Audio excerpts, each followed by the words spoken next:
Good afternoon. Welcome to Curling Stadium, continuing coverage of the Alberta Curling Series. Leduc Major, presented by Global Machine and Supply. It's the seaside matches. All these teams on the ice right now, 0-2 records, including our featured game. Sebastien Robilliard against Kyler Klebrink, who joined the game in progress in the first end. My name is Jason Chang, bringing you the action from the ice to your device this afternoon, or morning and evening, no matter where you are at. Curling Stadium bring you all the coverage, every sheet of every draw. Started yesterday, today, tomorrow, and Monday, the championship day. You guys get the jackets. Really interesting matchup here. Number 35 ranked in the world team, Kyler Kleibrink. He's backed up by third, Dustin Kaltoff. Their second is Chris Kennedy. Evan Van Amsterdam is their lead, but they are only playing with three, I believe, Dustin Kaltoff out of the lineup. Interesting that they only have three again in this tournament. They were out in Curling Stadium Martinsville International last week. If you joined us there, they were also three. Van Amsterdam was out of the lineup there. I believe he was playing in a U25 event. Meanwhile, Sebastien Robilliard has been out in BC for a few years now, but if you're from the Eastern Time Zone in Ontario or Quebec, you'll recognize that name. Their third is Daniel Wenzik. Richard Krell, also from Ontario, London area, and Nate Small, their lead. Also originally from the London St. Thomas area, lived a bit in Oakville, and then out in BC the last few years. I think this might be their first time on the ice, or at least their first bonspiel for Team Kleibrink. This is their third. They played in the first Curling Stadium Alberta event in Leduc a couple of weeks ago. Finished it with a 2-2 record. Lost out on a tiebreaker. Not as successful in Martinsville, 1-4. They struggled a little bit. Called a couple of their games. And a little bit of a struggle here for the first couple of matches for Team Kleibrink. 0-2 start, like I said, lost to Manitoba's Team Weed, then lost to Switzerland's Michael Gruner. 4-5 and 2-4. They were all close games. Both went down to the eighth end, so they had a chance. And now must win in this triple knockout format against BC's Sebastien Robilliard. They started with losses against, well, they played some old foes perhaps back in Ontario. Maybe not Tanner Morgan, maybe a little bit too young for Sebastien, but lost to Tanner Morgan 3-6. Then lost to Jason Cam 6-9. So must win for both teams if they want to stay alive in this championship. And it is a long road through the seaside. If anyone's ever played a triple, you know that. They got to win 4 in a row now to make it into the quarterfinals.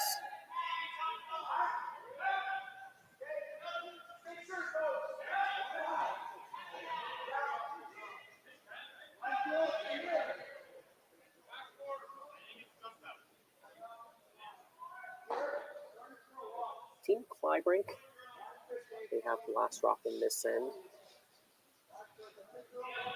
No guards in play, a very spread out house with 3 red stones, 3 Robillard stones, counting 1, 2, 3. Kyler Kleibrink sitting that 1 stone.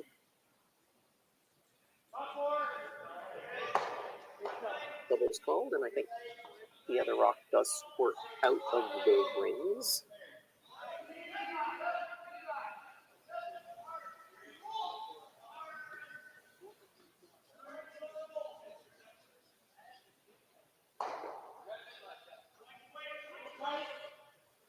The Kleibrink ring at the top of the rings may just be out. It's hard to tell from this angle of the overhead. It looks out from this angle, but it could very well be in if you look straight on top of that yellow stone. So we'll see. But for Sebastien, he's going to try to get the force out of this end. So he's splitting the rings, trying to keep his 2 red stones apart. If he keeps doing that, it doesn't matter if that yellow stone's on the rings or not. That would create the force situation.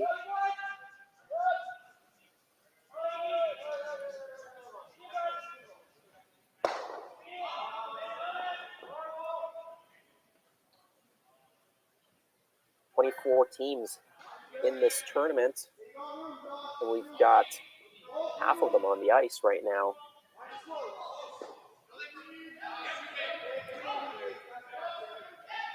That one just hangs on the back, so very important that rock hung on the back for the Force now. This is a good shot opportunity. Now we know that Yellowstone isn't on the rings. That's why Kyler Kleibrink is using it to raise up into the red. Roll the shooter into the rings, perhaps. It looks like it may be just biting. Have to take a closer look on the overhead there. If it is biting, that is a wonderful shot. Unfortunately, the back red does still outcount it, even if it's biting. So that's the good news for Sebastien Robilliard. He can still sit two with a nose hit. If he can keep this rock on the nose, there won't be a double and stick.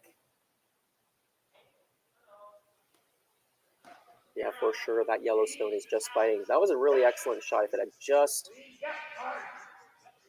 stopped rolling by a foot, it would have been absolutely perfect.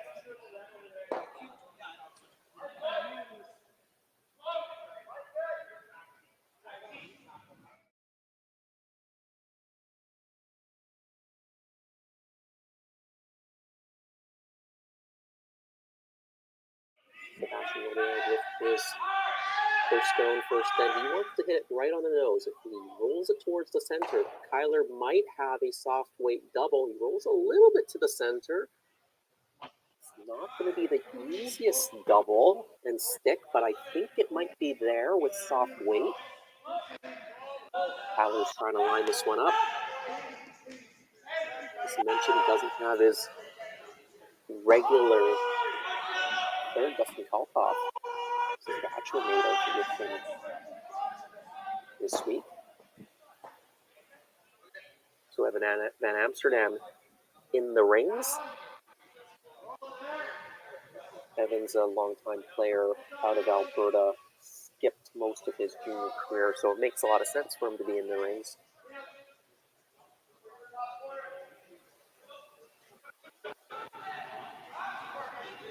Looked at the double, then looked at just hitting and rolling in front of the red, but they astutely noted that then that might set up the yellow-yellow double.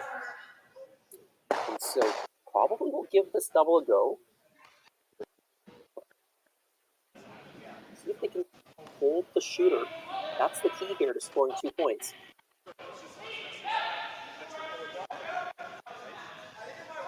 Here's Kennedy on this now, trying to hold the line. It's close. Might have just overcurled on him just a hair, but they do hold the shooter. It is shot stone, so Sebastien will have to be careful. He will have to make a play on this. Probably will try another nose hit. Of course, there's not much room on the outside to roll, so pretty much has to hit it right on the nose. If he rolls a little bit too much on the inside, he might give Kyler Kleibrink a similar shot on his last for the 2 points.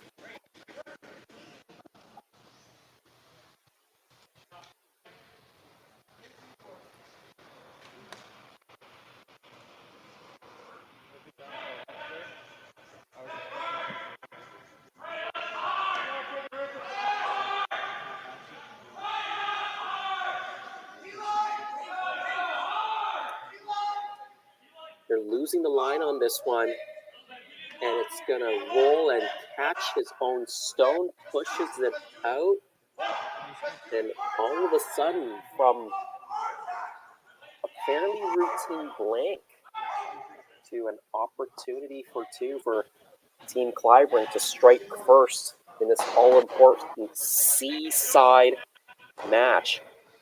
Must win for both teams to stay alive in this championship.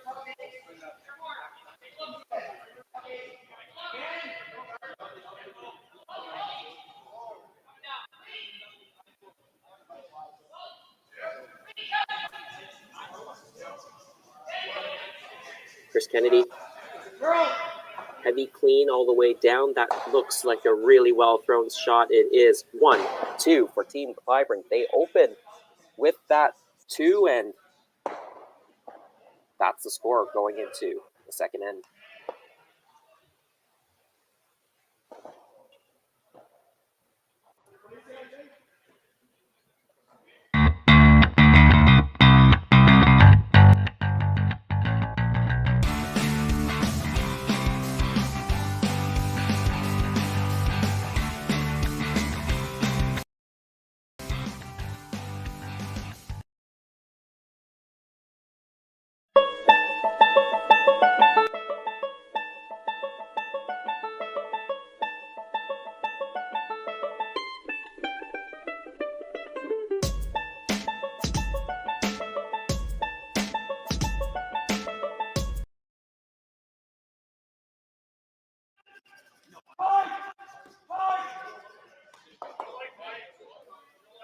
Second end just underway. Team Kleibrink, they get 2 in the first. On a miscue from Sebastien on his last stone, trying to hit and stick to sit 2, force the single point out of Team Kleibrink. Instead, he overcurls, crashes into his shot stone at the back of the rings, and then Kyler just had a fairly routine hit and stick for 2 points. Center guard goes up, Adam Van Amsterdam, and a corner guard being called now by Team Robillard. Playing the Red Stones now with Hammer in the second end. This is Curling Stadium Leduc, as mentioned. This is a seaside match, elimination game in this triple knockout format. And of course with Curling Stadium, there's always every single sheet being streamed. So if you want to watch another stream while you're watching this featured game, go right to curlingzone.com, click on those YouTube links, or go to YouTube and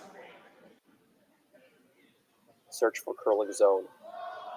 The other seaside matchups happening right now, we have Michael Brunner of Switzerland playing against Jason Cam. Johnson Tao against Cole Adams, Dallin Miners, Rylan Kleider, and Warren Cross playing against Eve Stucker from Switzerland.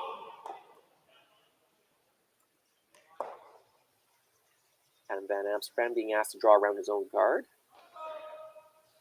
Nice weight, just didn't quite get enough finish there. Nathan Small being asked to freeze. Try to freeze a hair on the inside of this yellow stone.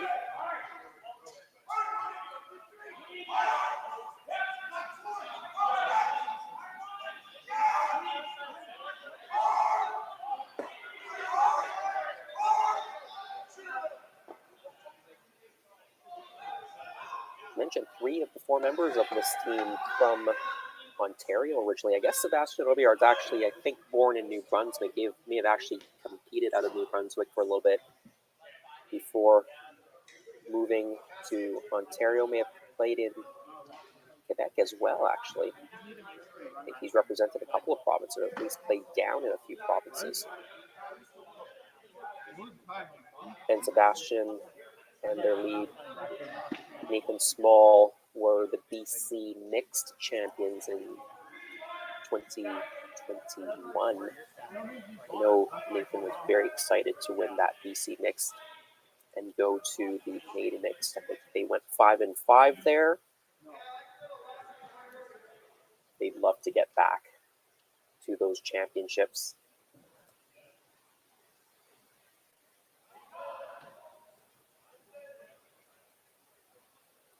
Good freeze from Nathan, good freeze from Evan as well, right on top. Maybe would have liked to get a little bit more onto the nose, but pretty well done there.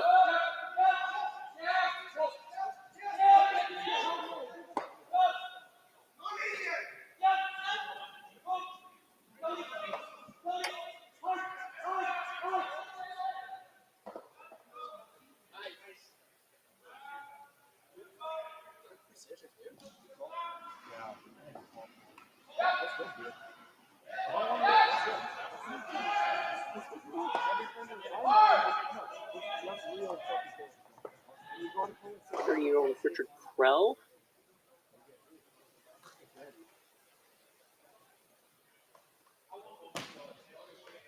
pushes the guard through, sticks around as a corner guard. I think Kyler might guard the situation here.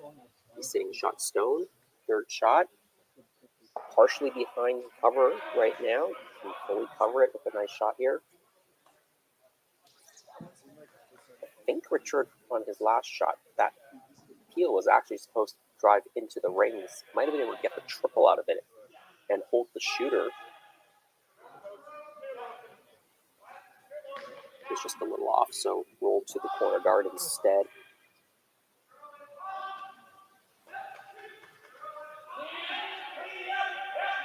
Chris Kennedy throwing the next 3 stones for this short-handed Team Kleibrink.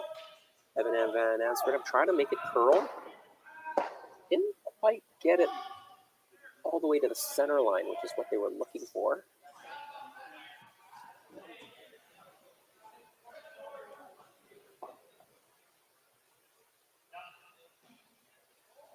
a soft weight hit. Hit that yellow stone guard.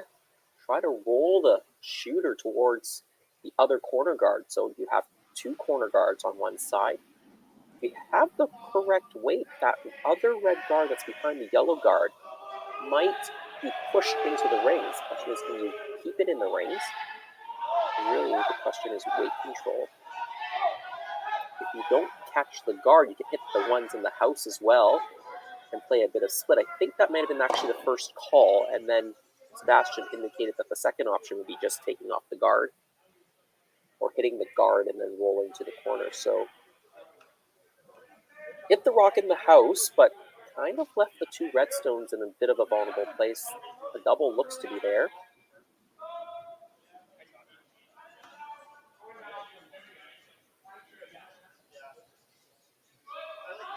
And even if this double is made, the situation isn't too critical for Sebastien. Those rocks will be open, I think. You can probably make a double back or maybe just make a hit and roll behind the corners, depending on what he feels like in this situation.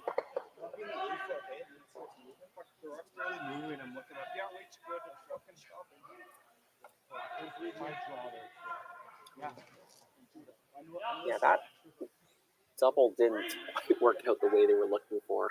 And all of a sudden, Team Robillard got something going here. Shot stone, top four.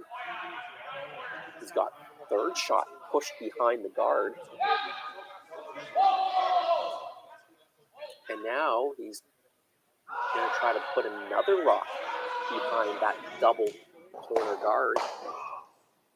Bring a little bit of a Christmas tree pattern, perhaps, because his redstone is partially buried right now. So, again, getting this one partially buried, but a little bit more buried than the shot stone. A yellow stone, the lonely yellow stone right now belonging to Team Kleibrink, completely open on the out turn side for the righty. The counterclockwise turn.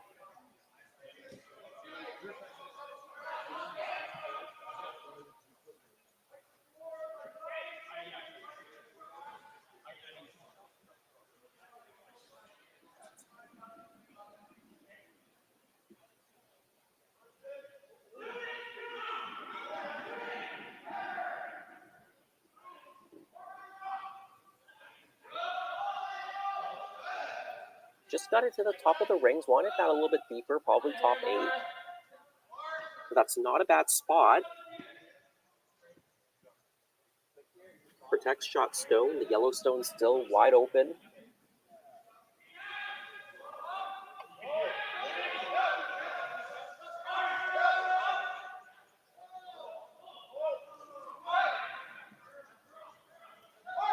Looking to play a delicate hit here. Around the corner, catch a good piece of the red with soft weight. Rolls it across and through to the back 12.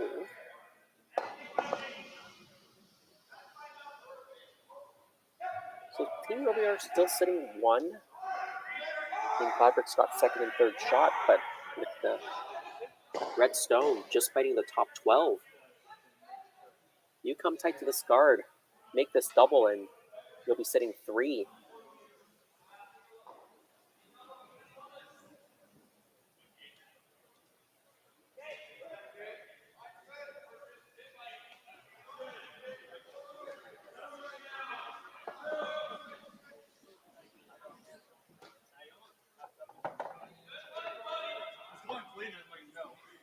I think maybe the only thing they're concerned about making this with this double is if you ever are a bit on the high side, you might not make the double, or even if you do make the double, you might roll to the right as you see it from the far side. That would then leave Team Kleibrink a double back. Red on the side of the 8-foot onto the red on the 4-foot, and it would be buried around those 3 guards. That's why they're looking, I think, at playing something else. Perhaps the double guards, running that into the yellow. Perhaps slashing. Not sure if slashing that red stone that's in the fighting the top 12 into the yellow is the right call there, because if you do play that slash, you will leave shot stone open.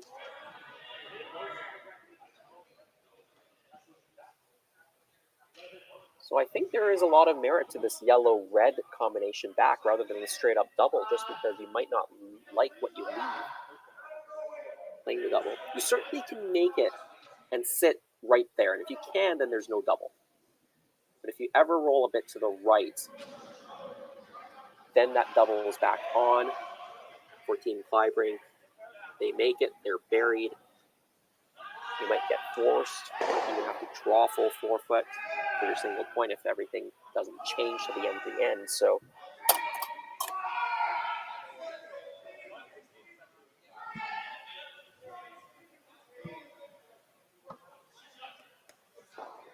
now, instead of hitting that stone, it looks like they've decided to do something completely different.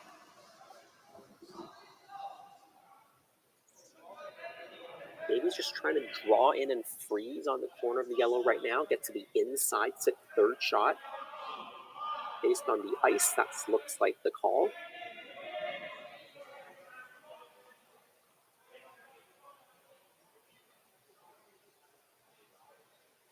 Nathan Small on the left. He's got the baseball cap on and the beard.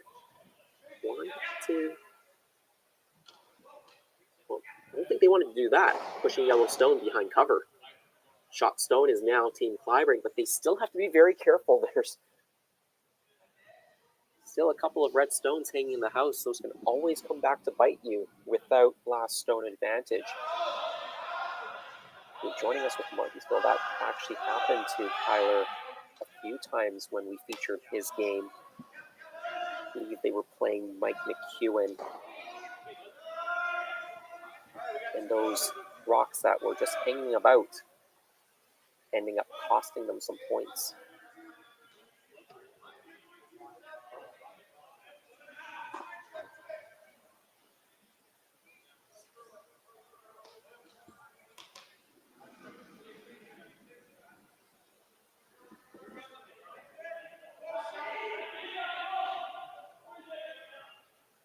Richard Krell just looked back at the house, wondering how did we miss that one by that much.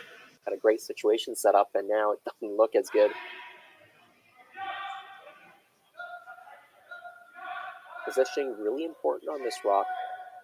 The guards at the front are actually really well set up for Team Kleibrink because that Yellowstone really isn't accessible right now.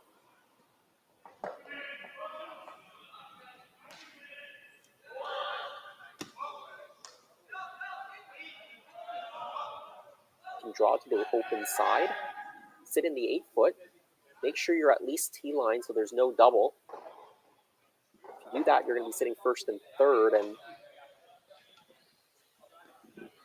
since you're already sitting third at the biting the back of the 8, that would virtually ensure that the other red counters, the 4th and 5th shot right now, would never come into play.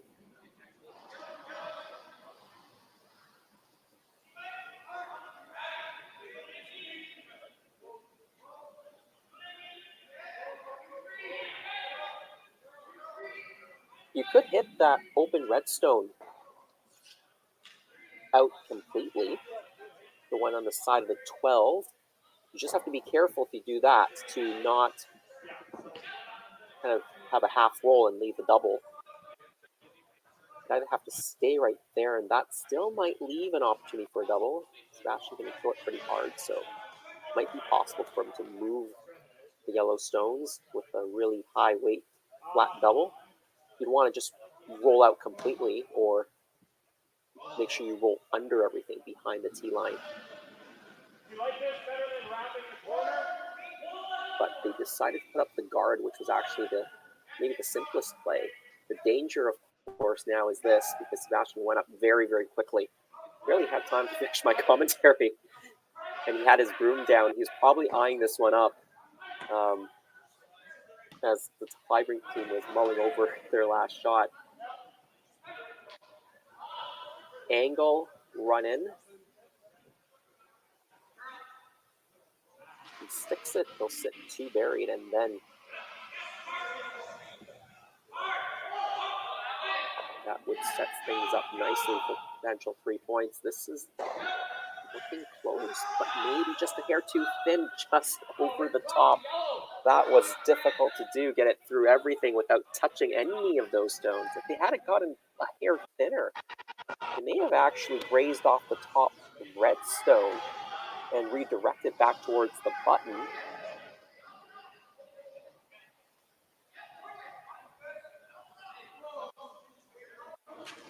Now I think it's actually a really good opportunity for Kyler to go in again. You can draw and catch a piece of the top of the button and actually sit 2, or if it would come up a little bit short, then you guard the draw path. So you probably want to err on being a little bit light. Let your sweepers, in this case their sweeper, only got one, Chris Kennedy, take it to the top of the button for you. He's just gliding along with it right now. Perhaps a little bit on the heavy side, a little bit on the wide side as well. He switched sides on the sweeping. Slips too far. See where it stops. It stops in the back 8. Third shot stone. Again, Sebastien going up very quickly. Seems like he was eyeing this one up as well.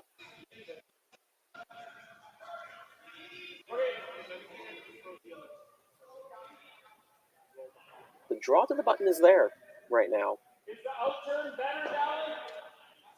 Not really sure if this shot that he's lining up gets him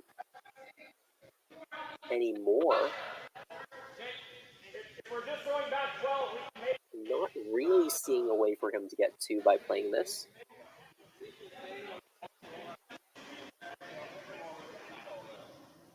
And there we go. They put the broom back down for the draw.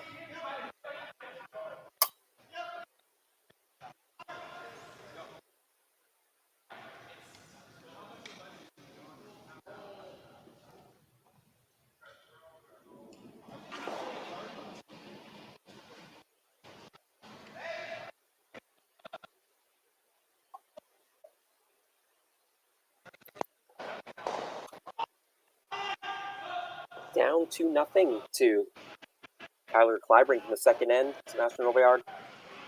Final stone had a great end look set up there for a while. One mistake on third stones has squandered that opportunity. Now needs the button to score.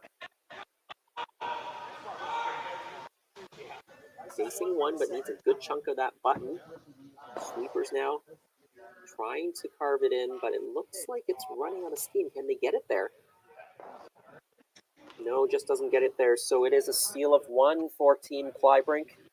They're off to a fast start. 3-0 after 2 ends of play.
Steal of 1 for Team Kleibrink in the second end. They're off to a 3-0 lead. Third end now.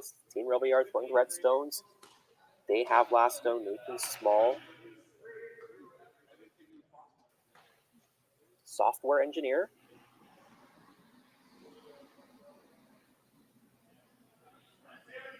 Lives now in Nelson, BC, I believe. Previously lived in Oakville, Ontario for a number of years. Played out of the Oakville Curling Club.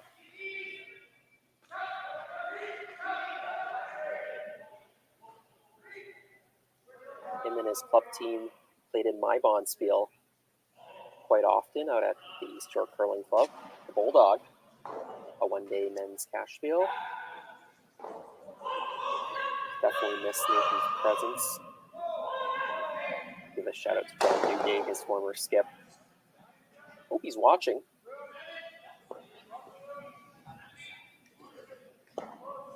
Very sad when Nathan decided to move out to BC, but I think he really wanted the nature.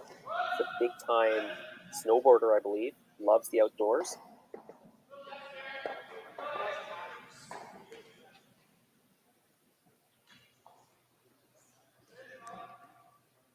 A nice corner guard, a high one. Now he's going to be asked to throw a tight one. The double corner guards on the same side. Really like this call, 3 down.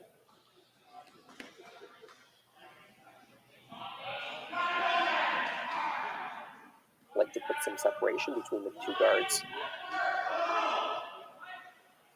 And stacked vertically one on top of the other, so the double peel is really difficult. Of course, they can't peel yet. 5 rock free guard zone rules, so expect Team Kleibrink will play a guard to protect their 2 stones in the rings right now. Team Kleibrink so far this game beneficiary of a couple of mistakes and really never had a chance for 2 points till a final stone miss by Sebastien in the first end. Gave him an open hit for 2, then a third stone miss by Team Robillard in an end that was looking to be set up quite nicely, at least for 2, maybe even for 3. Then Team Kleibrink made the rest of their shots that end. Came away with a steal of 1. That's what brings us to the scoreline right now.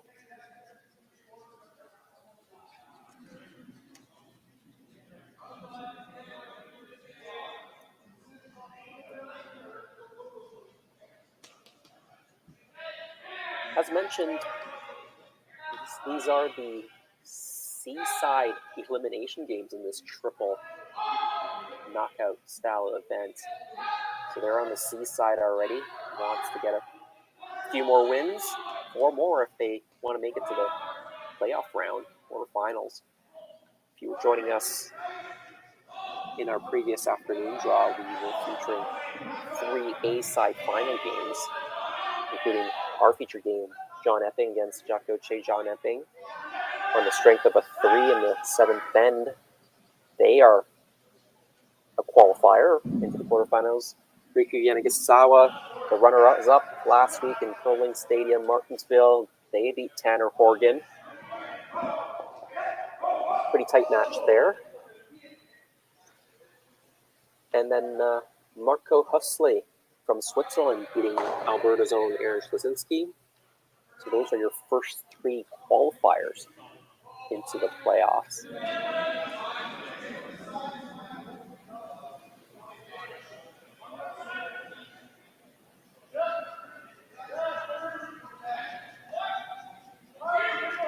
Well, Team Robillard, they get that rock buried to the back of the house.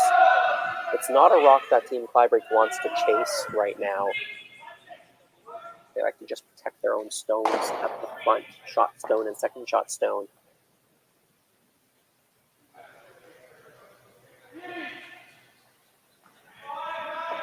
This one to curl up a bit more.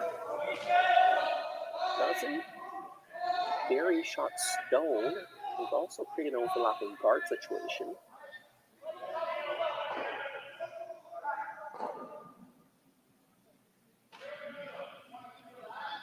We could play the double peel here. Get rid of both guards now. Then Team Kleibrink can only single guard those 2 stones, and you can't guard both of them. So I like this call for right now.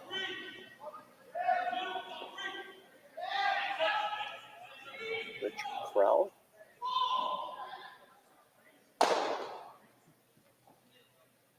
Get a hair too thin, but he does move the guards out of the rings. Loses the shooter.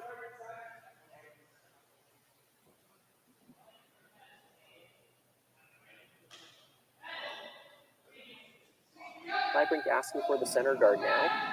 try to protect shot stone.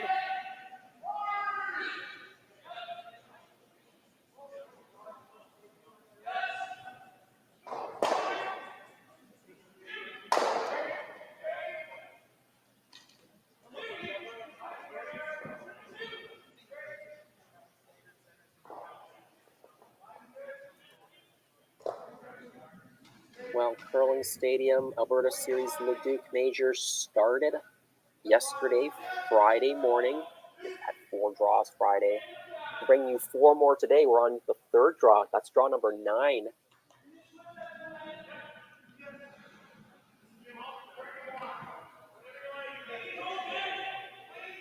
Then we have 1 more draw later this evening, 8 p.m.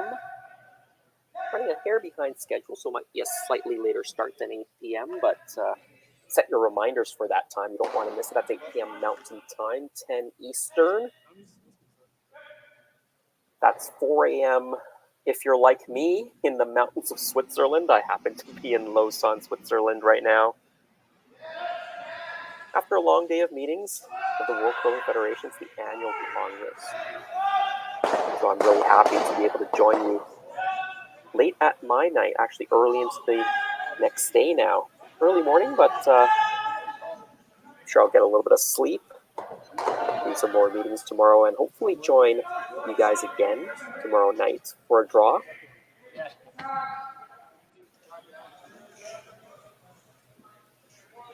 Really nice stone there by Daniel Wenzik. Run back makes the very difficult double and leaves the shooter up there, but he's got all the yellow stones out of the way, and they're sitting shot stone back of the rings behind their corner guards. Now Team Kleibrink, after losing both rocks in the house, have to chase this back red stone. Probably a quiet way, try to tap it right through. Line looks really good here. Well played, well controlled, rolls it to the center.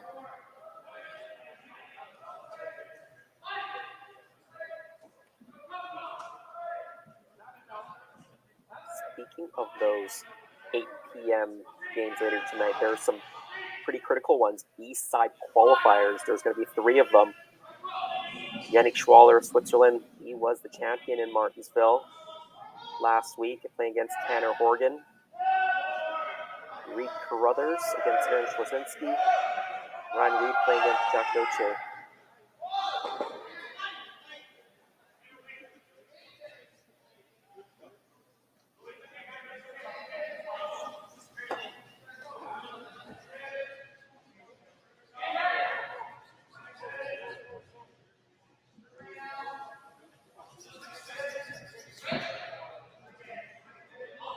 Wenzik, he has to draw around.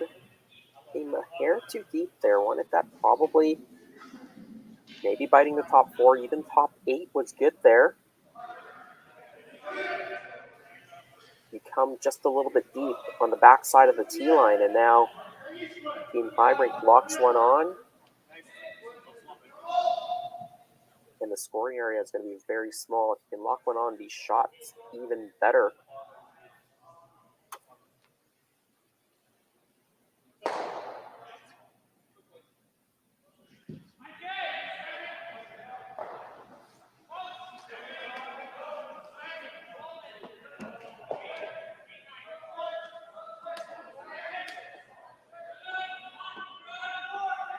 Playing that clockwise turn. So they want this to finish a bit, but I think the weight is too much. Chris has backed right off the rock. That slips all the way out the rings, the back, and now advantage goes back to Team Robillard. They can sneak this one around the guard, leave it higher, maybe fighting the top 4. I saw you're just a little out on the leash.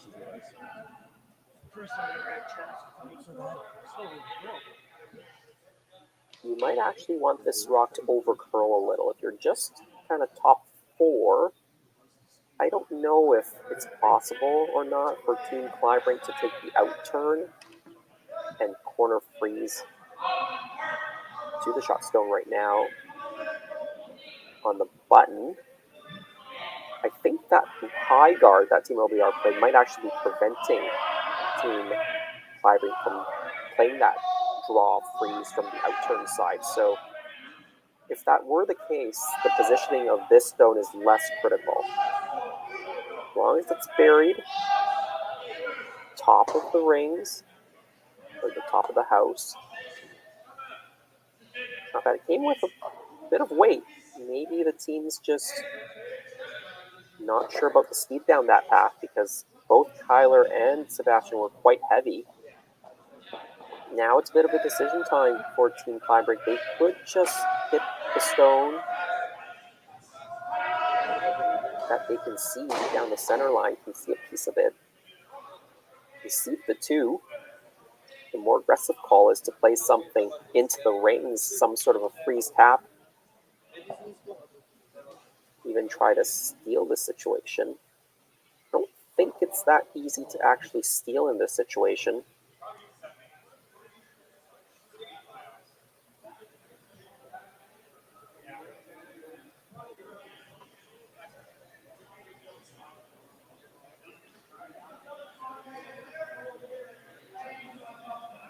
Quite difficult to even force Team Robillard to 1. So I'd be a little bit inclined to just hit one of the rocks and give Sebastien the draw for 2. Try to play something soft and a tap or a freeze. If you make a mistake on that, you're giving up 3.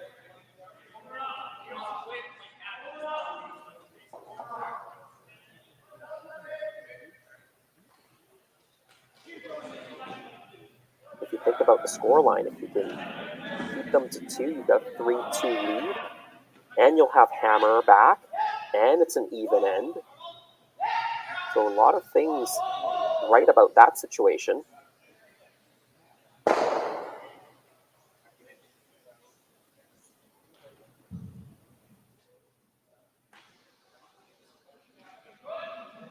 I think they've opted to hit the rock that they can see. I'm not sure you can actually get the double here. Probably jams right onto the red. Or if it doesn't jam right onto the red, the other red might jam onto that yellow. 5 pick. Shaves the guard. Almost gets the double. Gets that Robillard rock to go all the way to the back of the 12 foot.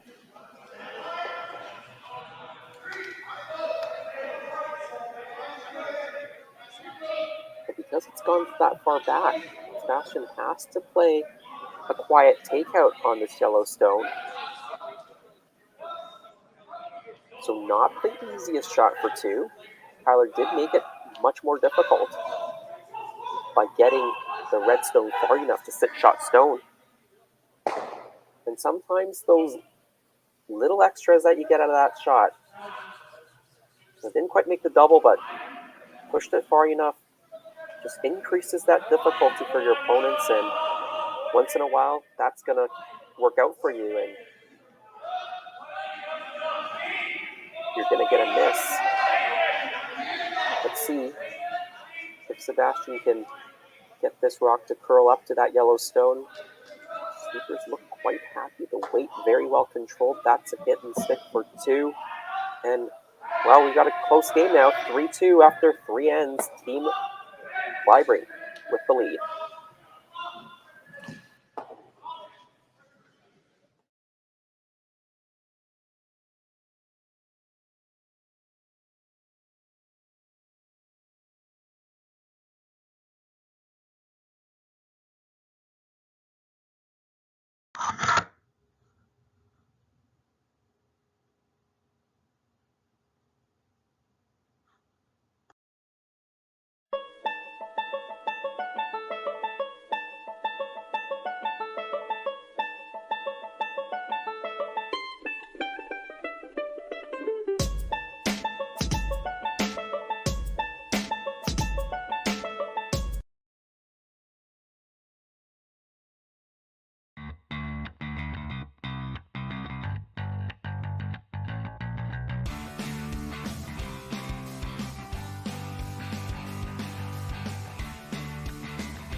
We're back, Curling Stadium, Alberta Series Leduc Major, fourth end just underway.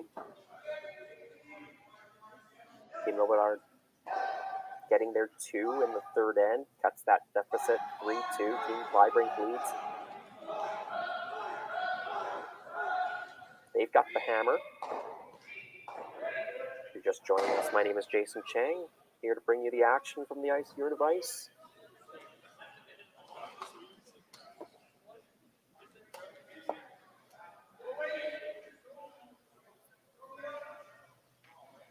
Corner guard being called from Team Kleibrink.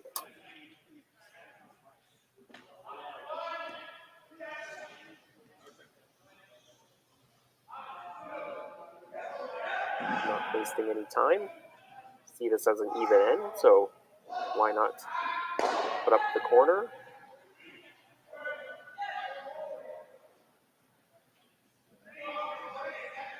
Try to generate some offense, especially after that missed lead stone.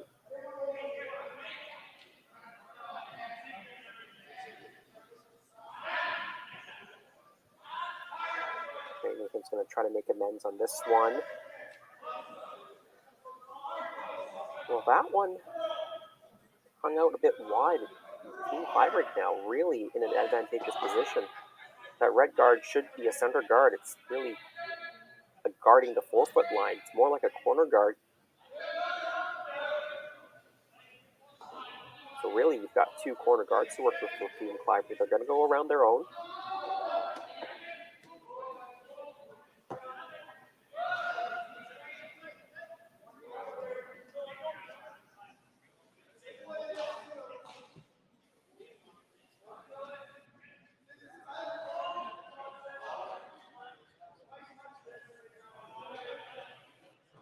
It's going to be trying to carve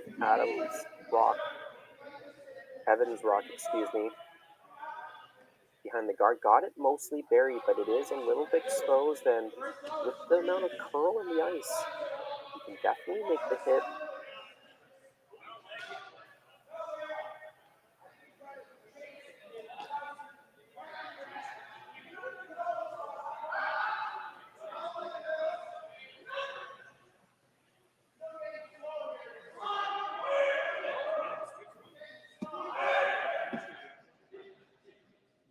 The boom goes down.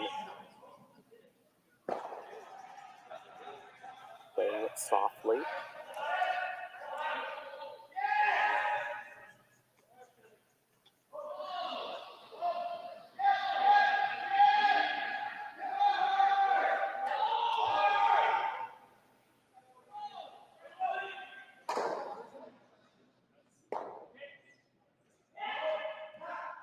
Makes the hit.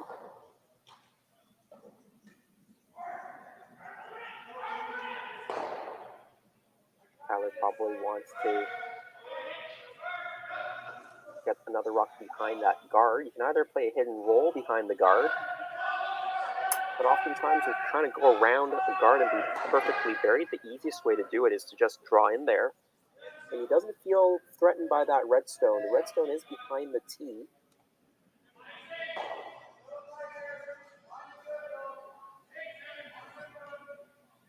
He says, why don't we just do it the easier way? Just draw around. You won't be shot if you're fully buried, but you can always remove that redstone a little bit later in the end. That one doesn't threaten you too much. It's also only biting the 4-foot, so it's not covering the button. You've got the whole 4-foot path still. That one over curled a little bit, a hair deep again. Just a weight control, a little bit off of both teams on some of these draws. More of them slipping deep than coming up short. So sweepers and throwers have to pay a little more attention there to clean up that weight control.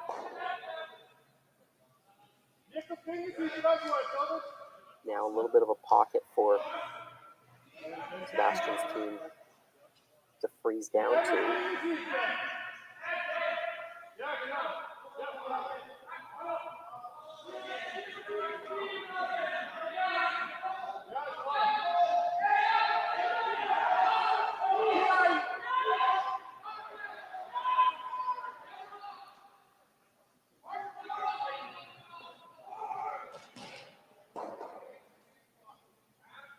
rock over curls a hair as well, but it is shot in second shot stone. But because it over curled, it's left that same pocket again. So Team Kleibrink can draw down now and get a rock locked in there.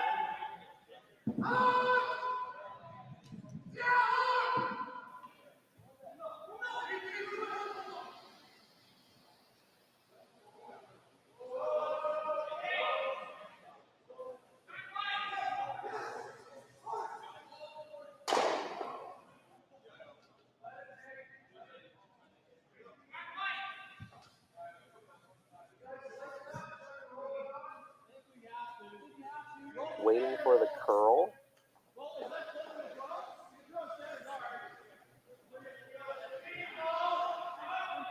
Didn't quite get to the pocket, but it is shot stone. Robillard, they're going to want to unlock the situation. They want to get the backing off of this yellow stone so they can eventually have a chance to move it out.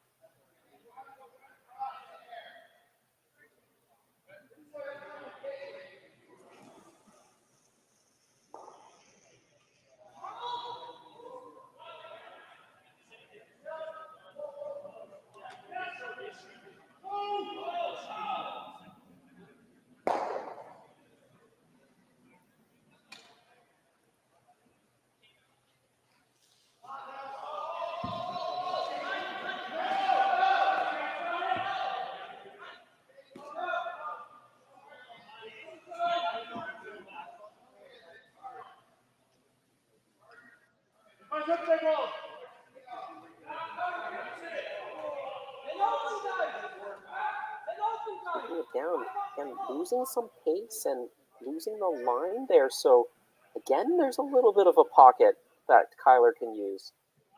He can really start to build up some rocks onto that right side of the rings, using those Sebastien Robilliard rocks as backing. And there's a corner guard in play as well, so all of that makes it very difficult for Team Robillard to remove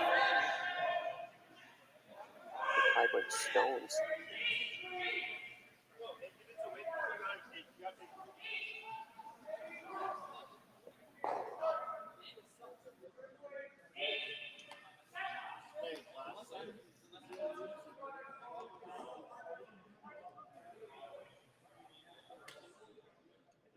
This is another good-looking shot. Maybe overcurled a hair on them, but it's in there, and the red stones are definitely the ones that are not in the best spot.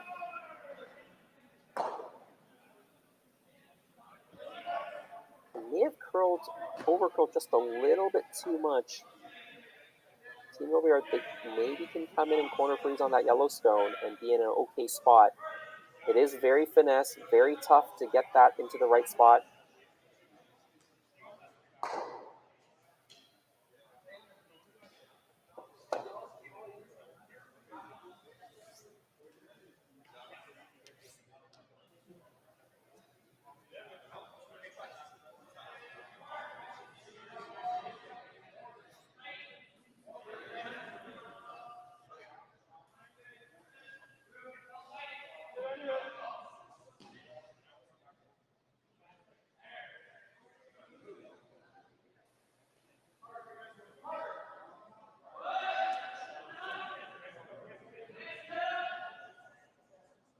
While they're discussing this shot, quick updates on some of the other sheets. Beef Stucker beating Warren Cross of Edmonton 3-1.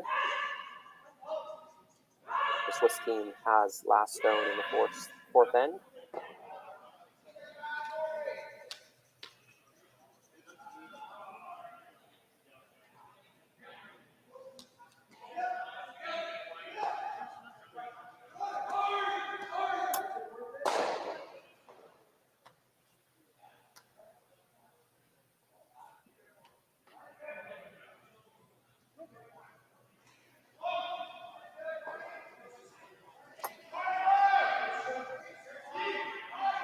They are going to come into this pile of stones again.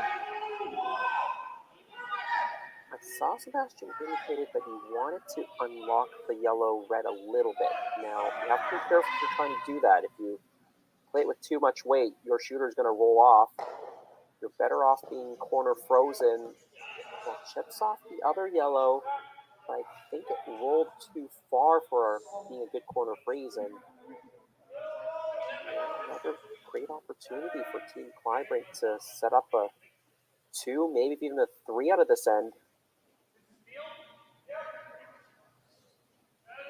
Kyler's indicating hitting the red stone from the thrower's perspective, the center line side, rolling that shooter behind that corner guard perhaps, and losing the yellow backing, maybe try to count.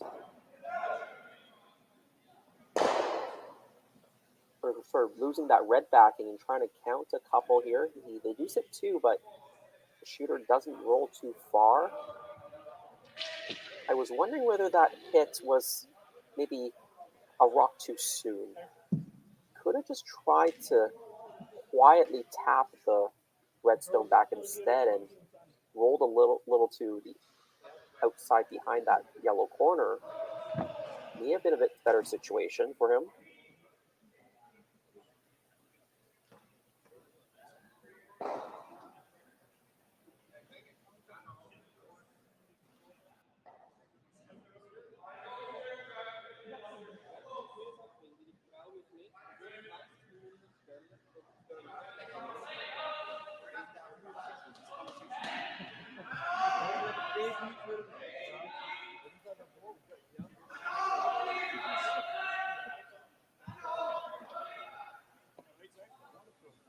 I think they're looking for a double here.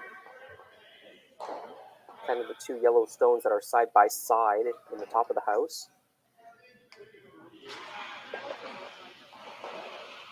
Hit this on the right angle, your shooter might slide south down the house and end up corner frozen on the other yellow stone, just like that. In fact, he had so much pace, he's pushed it right out. Really well executed shot for Sebastien Robilliard, and I think that was just a bit of a mistake on Kyler's last call. Really good intentions, and if he had made that call, it would have been really good, but I think he had probably a little bit more margin for error if he just played it with a softer hit and just rolled inside and sat 2 that way. Kept things, his own yellow stones, locked up on those correct angles on the red stones because he hit it with more force. Some of those red stones jiggled around. The angles didn't become as good. He left the double. In fact, he left the triple.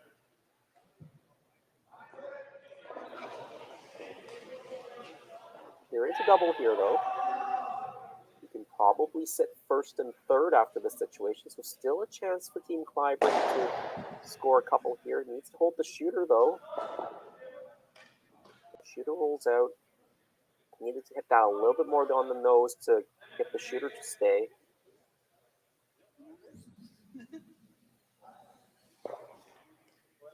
Could have thought about hitting that with softer weight. It was never going to make a triple. I think maybe he was hoping that that red stone might have squirted far enough down the house to maybe leave him sitting 1. Not sure if that was possible.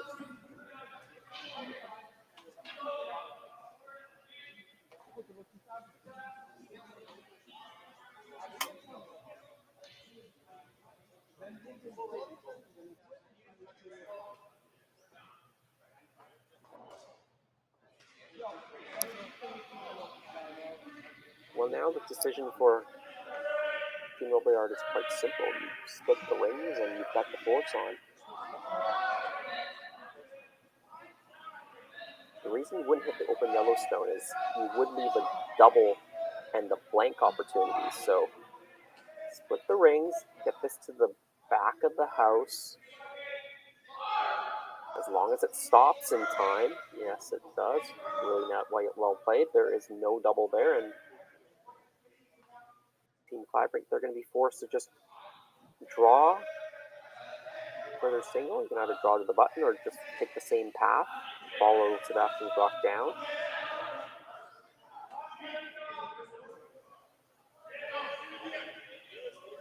Had a really good end setup for a long time there, Team Kleibrink. Again, a little mistake. That time on the second and third stone for Team Kleibrink. Opponent immediately capitalizes on that mistake, and now you're drawing against two.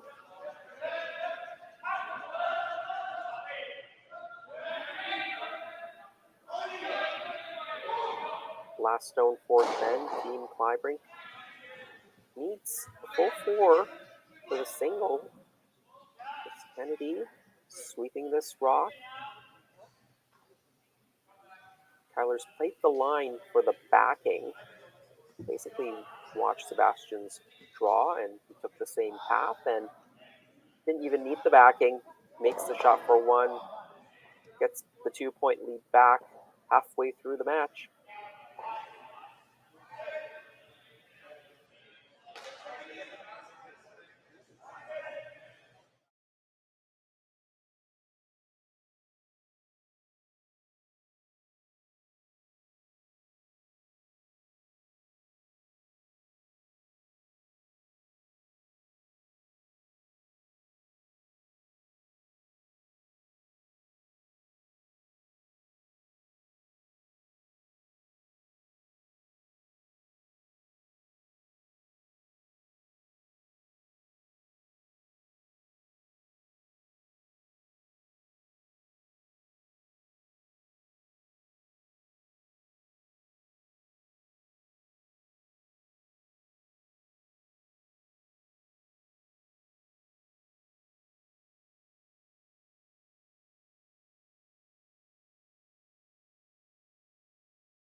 Halfway through the game, Team Kleibrink, they've led from the start. They were forced to one in the fourth end. Little miscue on third stones. Had a chance for multiples, but they do escape with the single point to take a 2-point lead over Team Robillard from British Columbia.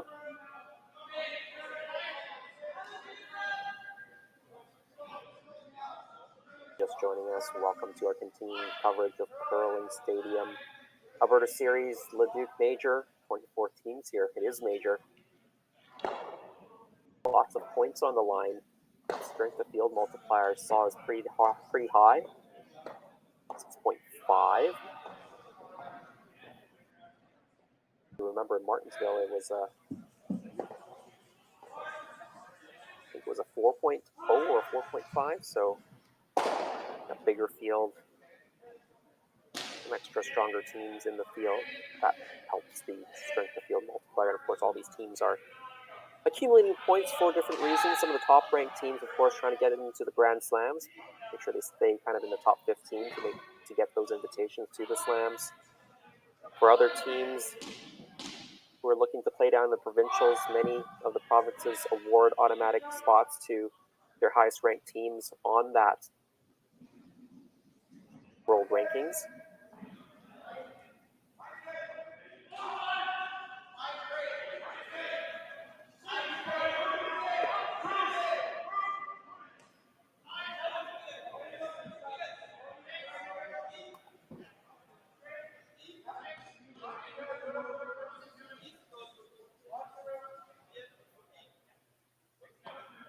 We've got a couple of guards set up. They've gone opposite side guards here. Kleibrink, they're going to keep the play in the middle without last stone and with the lead. prudent.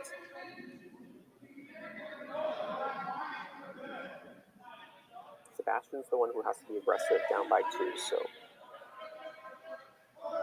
you keep it as simple as possible.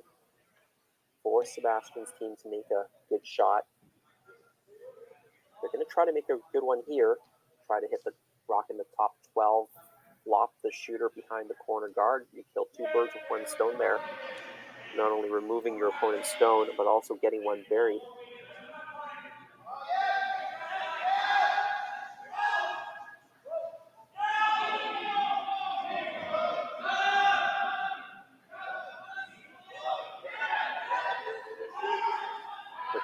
Second stone throwers. I thought they were going to hit the top 12 one, but they actually decided to hit, maybe even change their mind, not even a hit, but just tapping the shot stone back. I think they maybe realized that those 2 stones that were near the button were quite dangerous. Because if you hit the yellow stone and rolled out, for instance, then Team Kleibrink could guard that situation with just 1 stone because they were stacked on top of each other.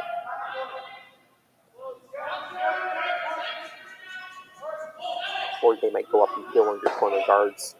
So it was important for Team Robillard to stick around on that last shot. Team Kleibrink comes back with a nice little hit, half a flop. Now the situation getting a little bit more testy. They're going to run this back.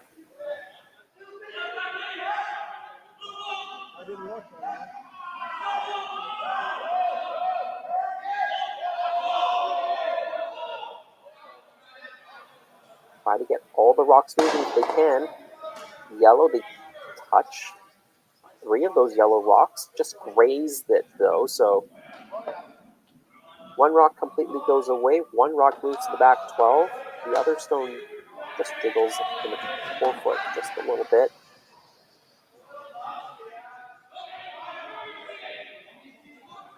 Still an okay situation for Team Robillard. They've got 2 stones in the back 12 that can act as catchers for them. They can even draw frees to them later in the end. They still have 2 corner guards right now. Kyler's probably going to take one of them away right now. Ideally, he'd like to roll this to center guard. Maybe he can roll it into the rings if he can't roll it to stop on center. Because he's got a nice stone right now in top 4 that's covering the button. That's right on the center line. So if he can guard that yellow stone. Here's the hit. Flop over. That's nearly perfect. And it's in the house. I think that's too good. You have to make a play on it. Maybe run it back, make the double, hit it on the guard side. Maybe you can get it to roll on behind the corner. You'd be pretty close to making a triple as well if you can make the shot.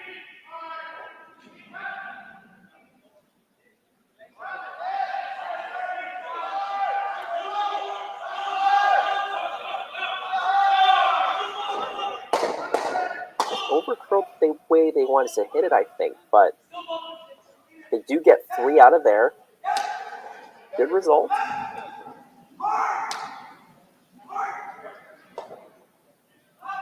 Robillard, they wanted to try to set up for 2 points in this end, but they wouldn't mind blanking. It is an odd end, the 5th end. They blank. They're down by 2, playing 6.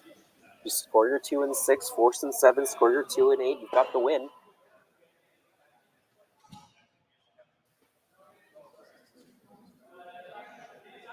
In Kleibrink, they really like to force in this situation. Even try to steal. The steal's not looking as great anymore after that triple. But a force is still definitely on. Make the hit here. Roll it on. Want to get it all the way out.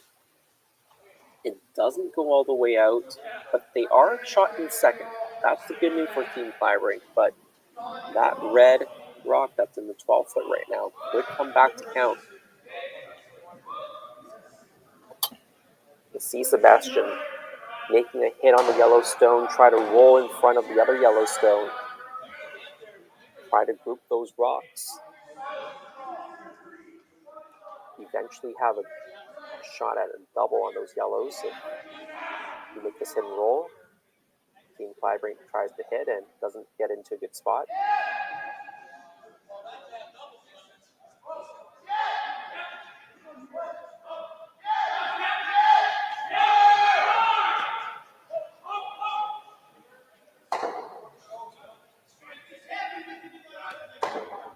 Gets halfway over. It is shot stone. There's no double on the reds. Those are all good news.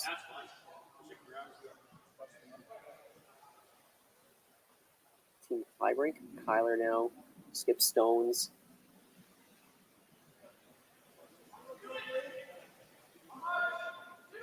Not an easy shot here. It's not easy to make this hit and not leave a double on those yellows once the shooter comes to rest.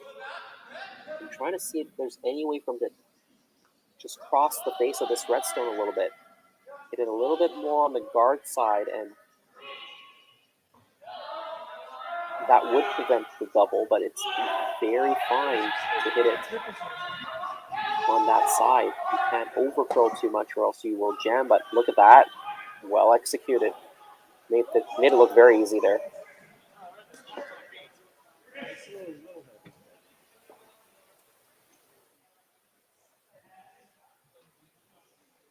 That was a tough shot to make, actually. It didn't look spectacular. The triple clearly was a more spectacular shot, but that one was tough. And speaking of triples, this is a triple knockout, and all of these teams on the ice right now are on the C side. They're on the verge of elimination. One more loss and you're packing your bags. For Kyler, it's not too far to drive back to Calgary.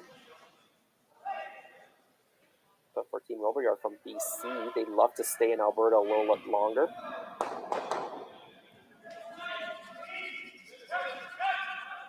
Take advantage of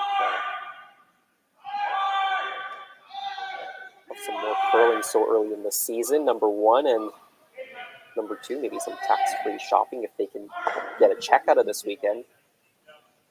At least no provincial sales tax. Well, that's a mistake by Team Robillard. Tried to play the quiet hit, over-curled. It's the guard, and unfortunate part is rolled the guard to a center. And now Kyler can draw around a center guard, and Steele will be back in play. You're going to see Kleibrink. He makes this sitting 3, and you're either going to have to draw the button and maybe play a hit and roll onto the button off that yellow stone on the right-hand side of the rings as you see it from the thrower side. So Kyler Kleibrink here. Last stone of this fifth band, 2-point lead. Now threatening again to take more. He's jumping up there now. They're short third, regular third, Dustin Kaltoff. So want to help out if you can. And then he's played some doubles as well, so he's not unfamiliar with getting up and sweeping. They get it to the top of the 8. I think they were indicating fighting the 4. So a little bit short, but it still puts the pressure on. Drawing against 3, it's never tough. Or it's never easy. It's always a little bit harder than if you're just drawing against 1.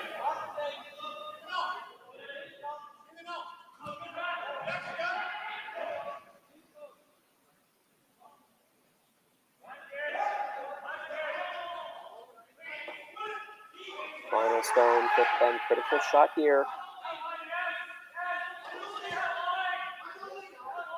Needs, well, really really good piece at the 8.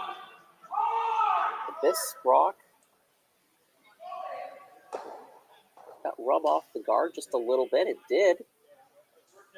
But the weight's good. It stops on the tee line. It is a single point for Team Robillard. They close the gap, 4-3. We'll be back for the 6th end.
Back for the last few ends of this match. 6th end, Team Kleibrink up 4-3. They have the hammer. They've been in somewhat of a control all game. Opened with 2. Have never lost the lead. And now, more importantly, they're still leading by 1. Hammer in the even end, the 6th end. So a very advantageous situation here for Team Kleibrink. Kevin Van Amsterdam, lead stone.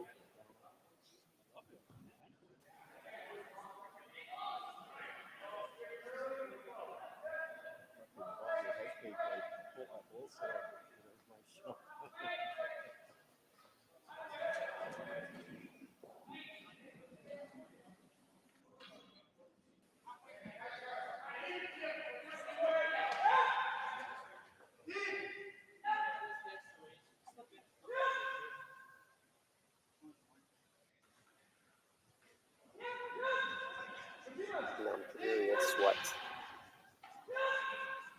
Team Robillard wants to do here. Will they put up a second guard? I think that's what was called.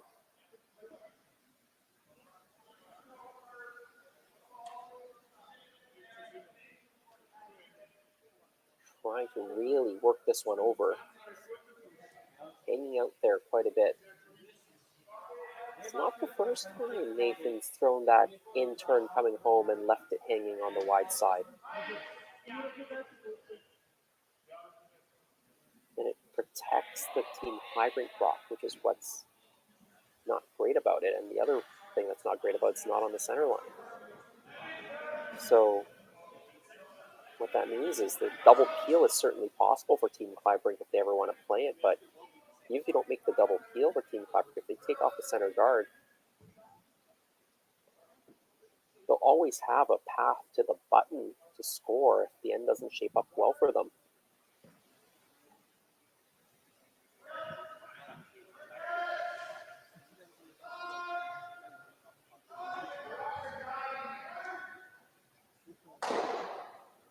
That rock maybe ended up a hair too short. I think they wanted it in the top 8. Sebastian's first instinct was, let's just go around everything. Let's get to the top of the floor, top of the button area. That rock in the top 12 is acting as a guard for us. I think the team shook him off and said, why don't we play some sort of shot on this? It isn't necessarily favorable to leave it there. It is a rock that Team Kleibrink could use later on. You could definitely tap that rock onto the button. There's enough curl. You can see half the rock already, so definitely tappable. So maybe instead just a quiet weight hit, try to remove it, roll the shooter to the open side, little bit short on weight, but not a ton. I'm a little short on weight, but I didn't want to go. You lose mine. I was actually trying to bounce off some guard and go over it.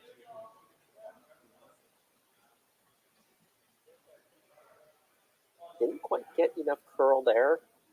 Pushes it over. Fortunately, pushes it open. Would have been quite terrible if it stayed behind the guard. So there is a yellow double there. Tyler's wondering whether he should rearrange his rocks in the rings. And now thinking single peel here is pretty good. Talked about this just a couple rocks ago. You don't even need the double peel in this situation. Where you get the single peel, you've opened up the center line. You can always draw to the button on your last rock.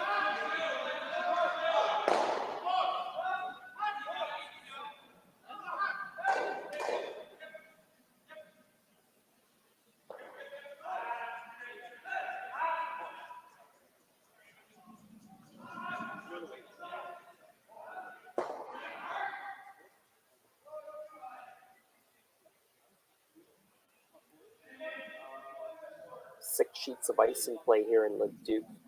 So 12 teams on the ice at once. Quick update. Michael Bruner, Switzerland leading Jason Cam 5-1 in the fifth end. Cam has last stone. Also 5-1 John Seatow of Edmonton against Cole Adams of Calgary. Adams has hammer in the fifth end as well. And 4-1 Ushtucker of Switzerland leading Warren Cross of Edmonton. Cross has the hammer in the fifth end.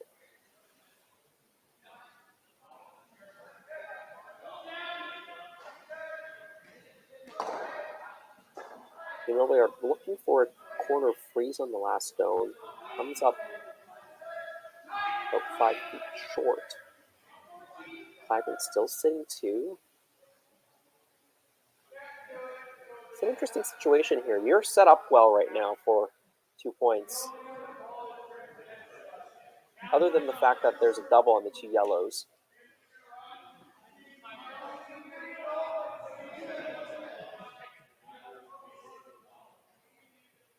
I think if you go and peel the guard, you might see Sebastien play the double on the yellows. You can probably,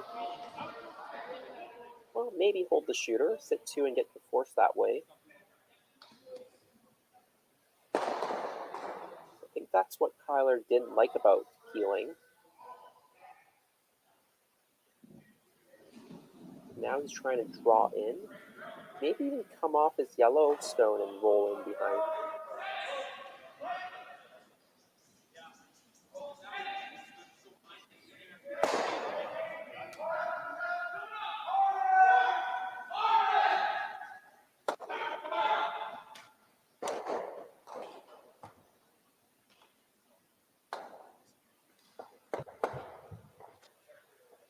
Use the yellow a little bit.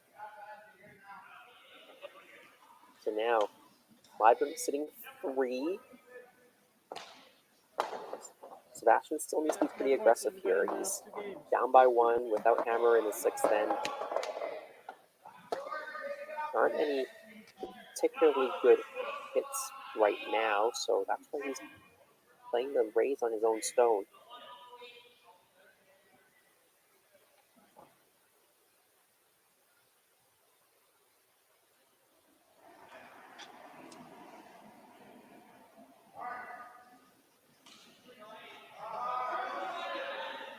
And on our last game on the ice, team Ryland Kleider playing against Dallin Myers. 6-2, Kleider leading Myers in the 5th end.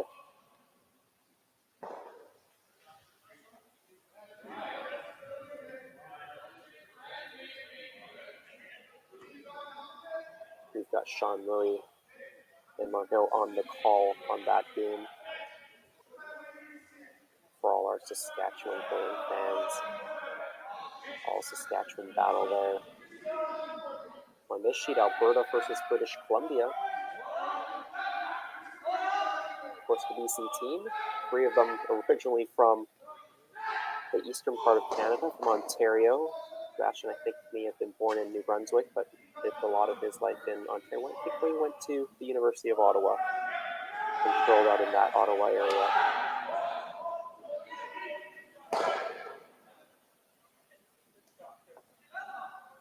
Chris Kennedy being asked to play that double, just misses it. Well, now the situation is looking a bit better for Team Robillard. That red stone that is in the 8-foot, maybe just biting the 4-foot, it is difficult to remove that red stone as it stands.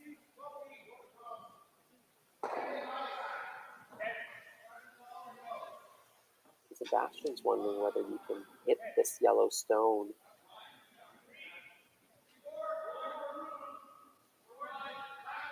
Maybe get that red stone to pop out that other yellow stone that shot rock. So let's see if it does what he thinks it's going to do. I think if he hits it high side, you'll get some drag. Yellow, yellow, red pops the yellow over a little bit. Your shooter stays in the rings.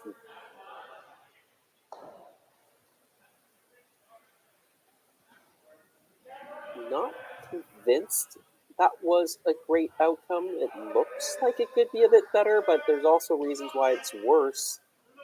Team Kleibrink, they can sit 2 now after this situation. The other option for Team Robillard on that last shot was just to draw. They're just drawn around that tight center guard. Could have sat shot stone, top of the 4, top of the button.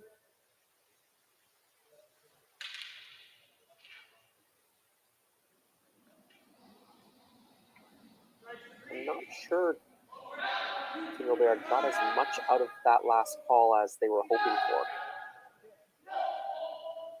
If that yellow stone could have popped out further and red could have sat one after the last stone, then that would have been a pretty good call.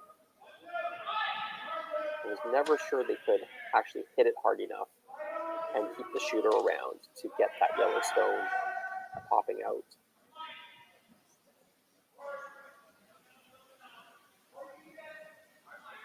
Kyler coming out to help here on this shot. Looks a little bit on the light side. It's going to over curl because it's light. Snuggles up against the other guard, and now you got to draw around now.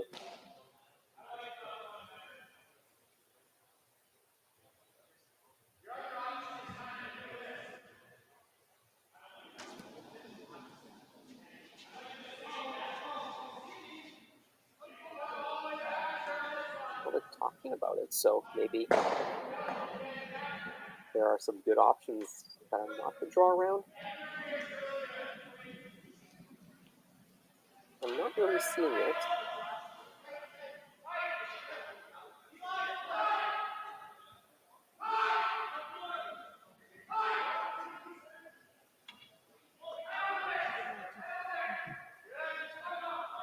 Yes, you can come off your red, crash into that yellow, maybe get rid of that top yellow. But okay, you do that and set second or third shot, but Kleibrink still shot stone. He's got hammer, he's leading. He'll just go around again. If you ever hit it a bit on the thick side, red onto yellow, so a little bit too thick on the red, you could just push the other Yellowstone into the top 4 and give Kleibrink 2. So I don't like coming in red onto yellow. I don't think it gets you much. I think you have to do something to cover up the draw to the button for Team Kleibrink. Unless you can get shot rock out. This red onto yellow does, but that's a harder shot.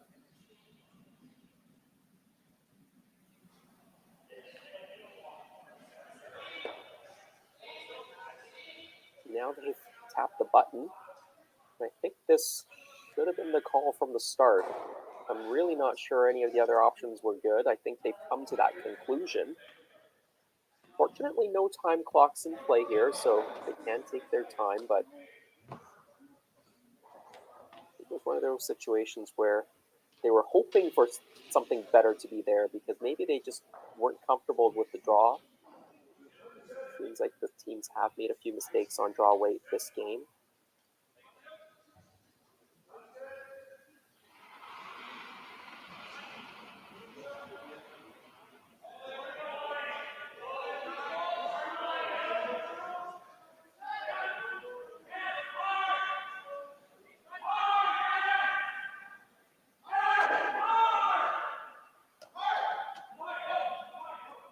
They need to get it by the front.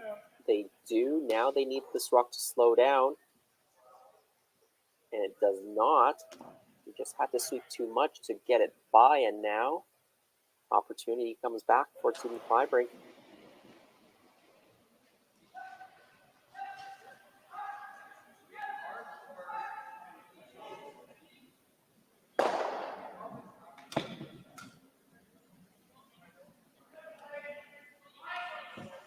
I think you can wonder why Kyler doesn't play the draw, and I think the reason is if you do draw to the top of the 4 buried, that basically forces Sebastien to play that red-red combination, the red-red-yellow, or the red-red, and just push it right onto the button. And if Sebastien makes it, then you pretty much have no shot because you've got the double center guards that are staggered the wrong way. They don't go right back to the button. So that's why I think they may have been looking for another option here to see if you could kill that angle that Sebastien has. It's a tough shot. Looks like they've decided that the draw is the most prudent call as well.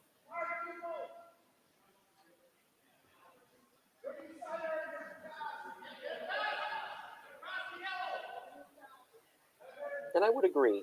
You are up by 1. Yes, you make your shot, and if Sebastien happens to make it perfect, he might steal one. But all the pressure will be on Team Robillard if he can sit 2 here.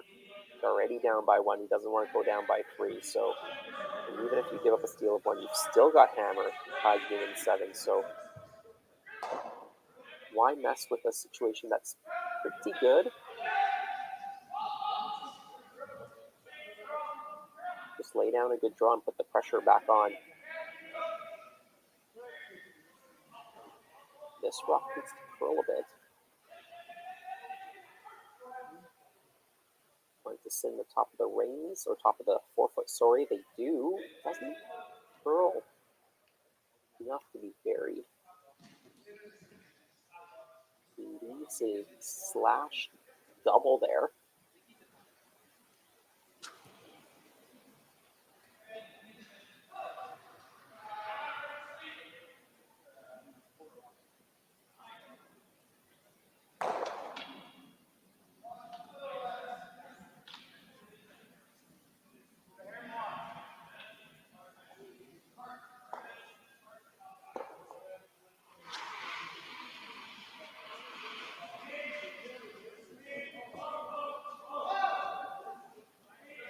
Big shot here. Yellow onto yellow. It jams a bit, but it spills off. So I think this is going to force Kyler to play the draw for 1. So in some ways, it's mission accomplished for Team Robillard. I know they were trying to steal, but the setup was never good. So it forces an okay situation as well. Try to have hammer in 7. Take 2, steal 1. Could get lucky. Get a 3 spot, take the lead.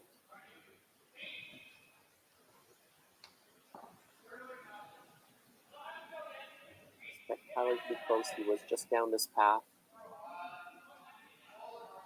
Pretty much the same weight will do it. Does need the rock to curl more than the last one, and this one may be a bit heavier than the last one. Will it hang on the back of the 4? It's still biting. Have a look. I think they tapped yellow, so I believe it is 1 for Team Kleibrink. They're going to be up by 2, playing 7. We'll be right back after this break.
Welcome back, 7th end.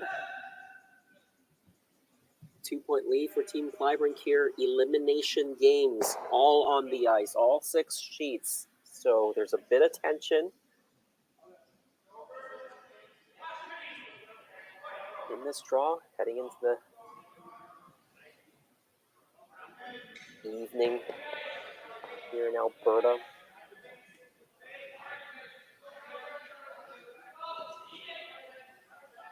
Mountains in the background, the beautiful Rockies. I've got the Alps in my background. I'm in Lausanne, Switzerland for the World Curling Federation annual meeting. Important decisions being made for the world of curling, including the election of a new president after 12 years of service of Kate Caithness, who's done an incredible job growing the game of curling worldwide. So many new member associations have been added since she took over the reins of the presidency 12 years ago.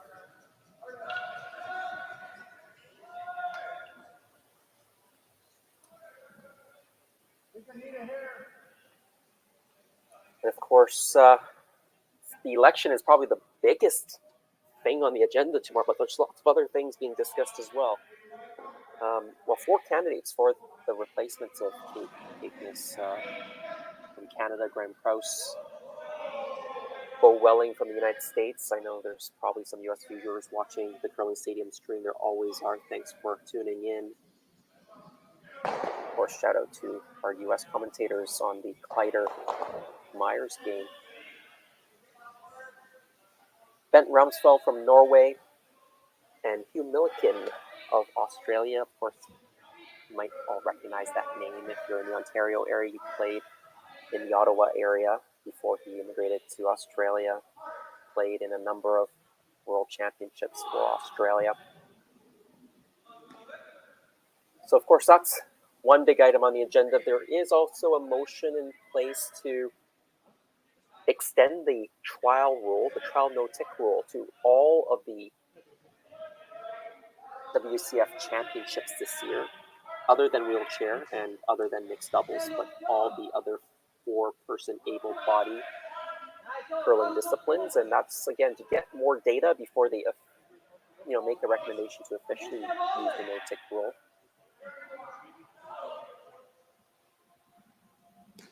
And then usually on the agenda, there's a bunch of things related to the Constitution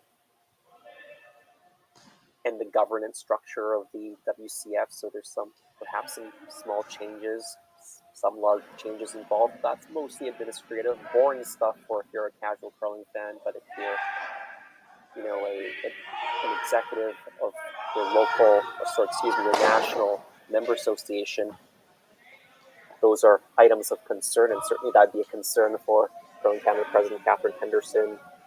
Curling Canada Chair Amy Nixon is here as well. A great chance to chat with her in the bar at the hotel last night. She kept me up late.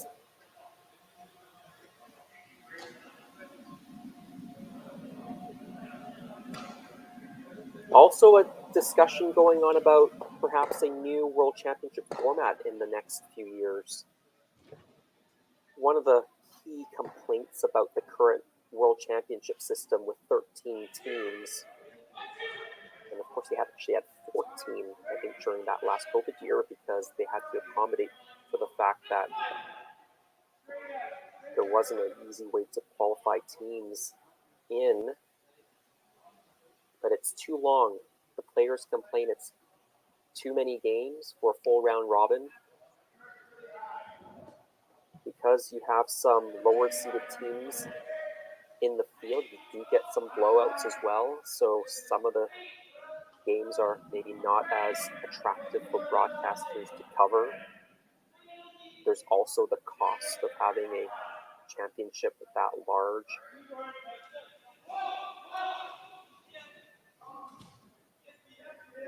For other member associations, other countries, there's been an established kind of top 10 in the world, and there's not a lot of opportunity for new teams to make it to the World Championships. So there's also been kind of a notion that perhaps at the start of a curling season, every member association, every country should have an opportunity to make it and qualify to the World Championships if they play well enough. But right now, teams that are in lower ranking divisions within either the European zone or the other zone, which is now going to be a combination of the Americas and the Pacific, Asia, Middle East, Africa area. That's the new Pan-Continental Curling Championships is going to take place in Alberta, in Calgary, starting about October 30th or 31st, running through the first week of November. That's going to qualify teams to the World Championships. But if you're in the B division of those championships, just like if you're in the B division or the C division of the European Championships at the start of the season, you can't actually make it to the World Championships. You can have the best team in the world, and you're going to stop by just winning the B Championship. So there's kind of a fundamental idea that some countries are proposing or suggesting that every country should have at least the chance, whether it's slim, to make it to the World Championship and win the World Championship in any given season.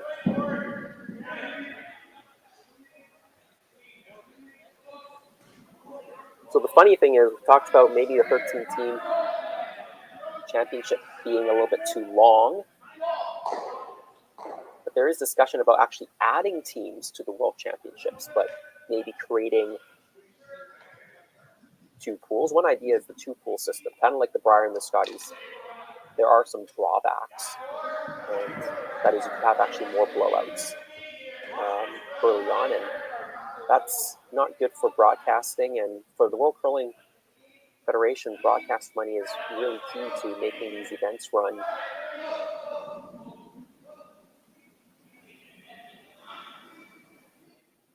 There's another idea where you might create kind of a World Championship that has two tiers, kind of like an A tier and a B tier, but there's some opportunity for kind of the winner of the B tier to hop over into the A tier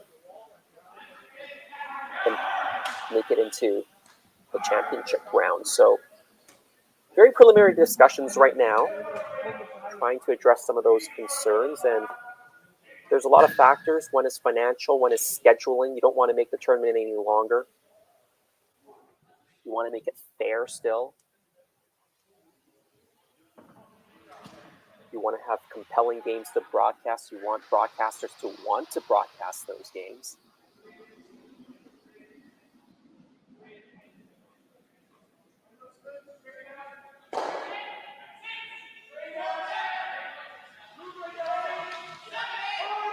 And I'm hoping to join you guys again after tomorrow's voting and meeting, and talk a little bit more then about some of these decisions that were actually made and how that might impact the coming seasons. So we'll leave that discussion for maybe a draw tomorrow night.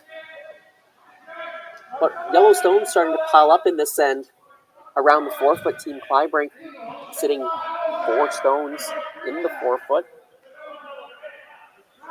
Team Robillard, they're going to have to start moving some of these Yellowstones out if they're going to find some real estate to score.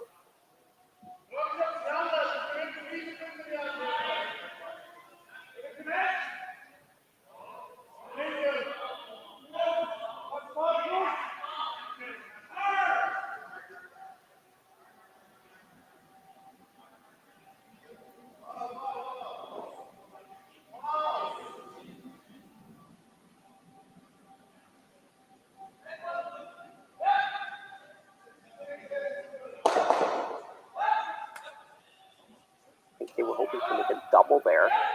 Only gets one, the shooter rolls away.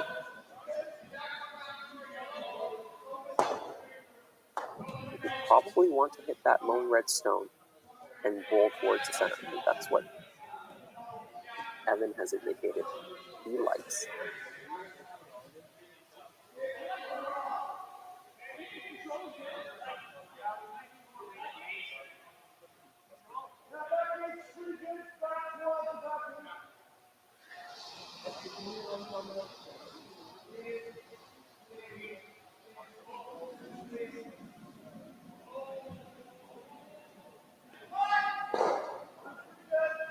And it is the first physical World Curling Federation Congress since the pandemic. Their last 2 years, meetings were held virtually. So it was also a great opportunity for us to renew some friendships with other member associations, network, learn from each other in person. Nice hit and roll there by Kyler. Maybe pops that Yellowstone behind the corner. Good result. And of course the location, Lausanne, Switzerland, couldn't be much better. The weather's been absolutely perfect right on Lake Geneva. Mountains, the Alps in your background. Reminds me of living in Calgary. I grew up in Calgary, so I do miss the mountains. The fresh air actually reminds me of being in Lake Louise with that lake and the mountains.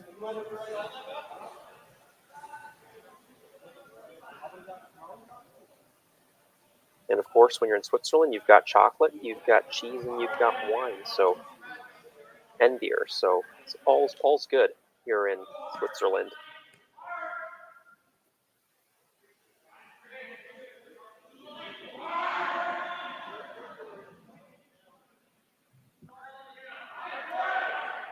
We're down to the last couple of stones here for Team Robillard. I think they're trying to make a double off of the Yellowstone top four, roll it behind the corner. Just didn't catch enough of that Yellowstone. Hit it a little bit too thin, I think.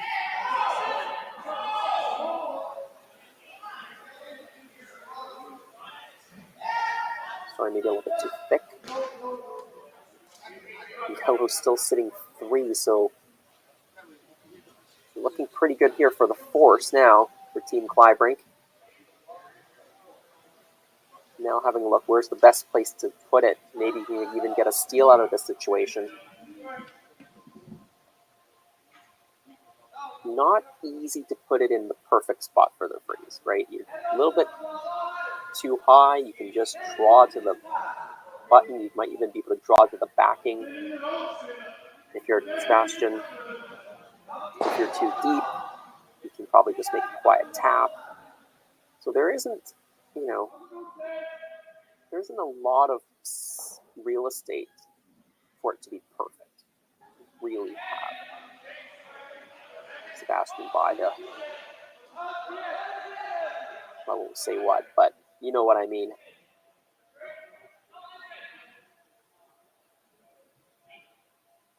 Looking for top 4 here. Looks like it's sliding a bit deep, so that's a mistake. Not much Chris could actually do about this stone. Probably put it in the worst spot they could have, because it's pretty hard for even me to miss this draw with so much backing. We've got a bowl back there.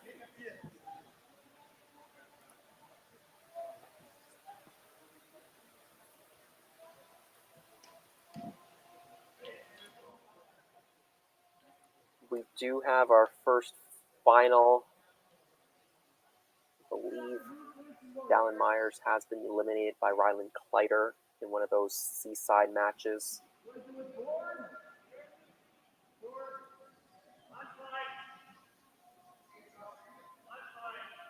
National Robillard being forced to a single point here. Has a lot of backing to draw to, as I just mentioned.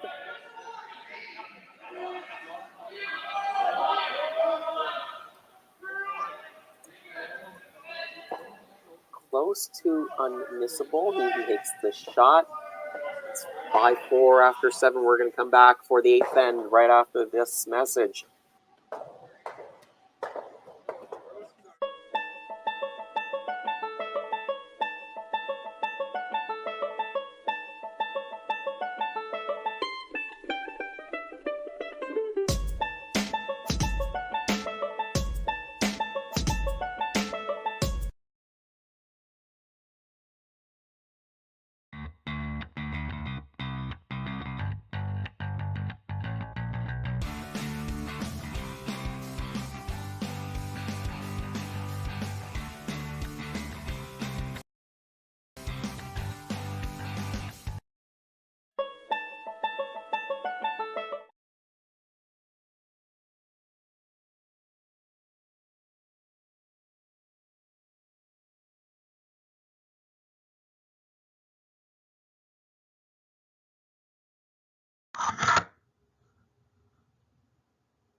Well, we're down to the last end here. Curling Stadium, Alberta Series Leduc Major, presented by Global Machine and Supply. Team Kleibrink, they've got the lead, 5-4. You can see the first red stone, Team Robillard stone, is kicked to the back. Team Kleibrink up by 1 with hammer. They decide that they don't need a rock in play. They throw it through.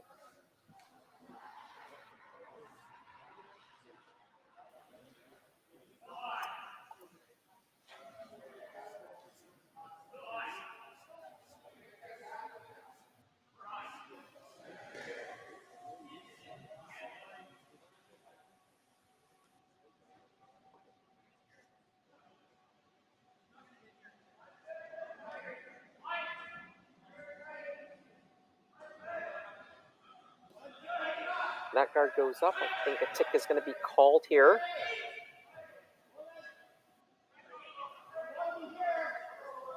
Again, Nathan seems to be having some trouble with that intern guard. None of the last couple have gotten to that center line. Especially, I remember a couple ends ago, same thing happened well wide. That one didn't quite get to the center line as well. That's a perfect tick. And even if there was a no-tick rule, that wasn't on the center line. So that could have still been ticked under the no-tick rule. And the lead's job is going to get important. If the no-tick happens, I mean, it's already important right now, but if no-tick comes into play, you really have to get that guard onto the center line because that gives your team that advantage.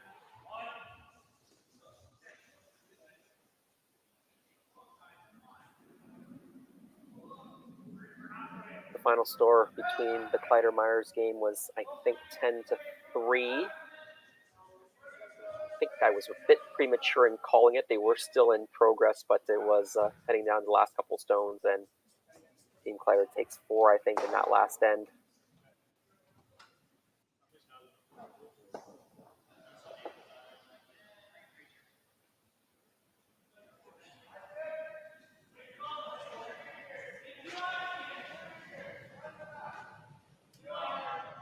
Still got a good game here.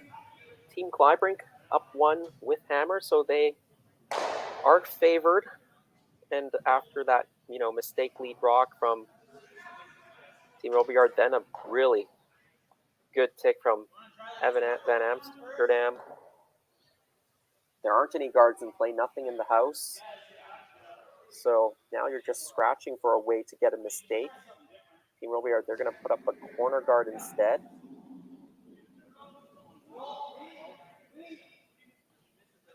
Maybe make the hits a little bit harder that way, moving them around. Switching the turn.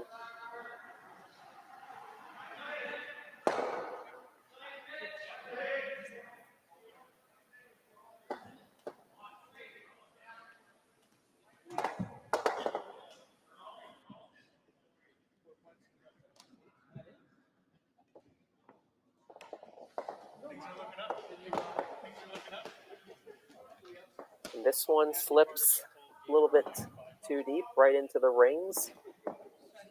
That's kind of been the story of this game. I mean, Team Robillard, on the whole, they haven't played badly, but every end it seems like they've had a couple of rocks that were just misplaced, and even easy shots, such as that one. That was just a high guard, and it's a high rock that's in the high part of the house. You missed that by, 15, 20 feet.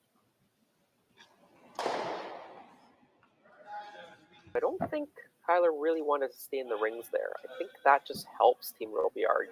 Now you got to be extra careful when you peel to not run it into the rock in the house. Yep.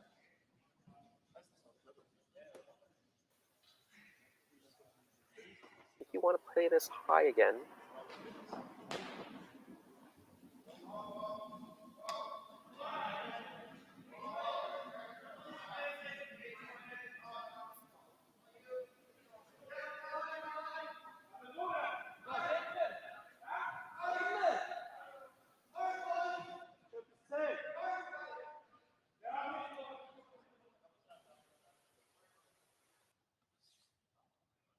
This time it stops it as a guard. Of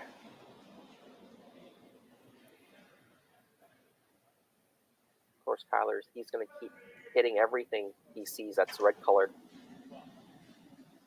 He wants a straight peel here, wants to roll right out.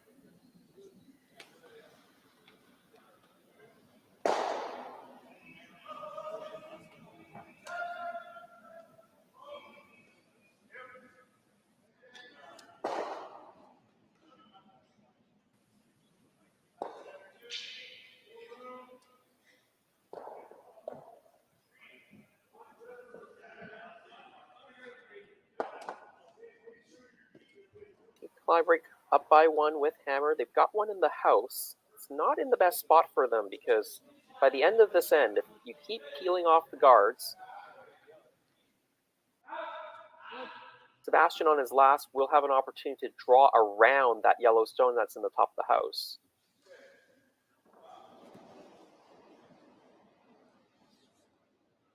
Of course, that will give Kyler a free draw to the 4-foot for the win. Probably be only against 1, so you wouldn't even be drawing against the loss. But that yellow stone in the top of the 12 is really Sebastien's only saving grace right now.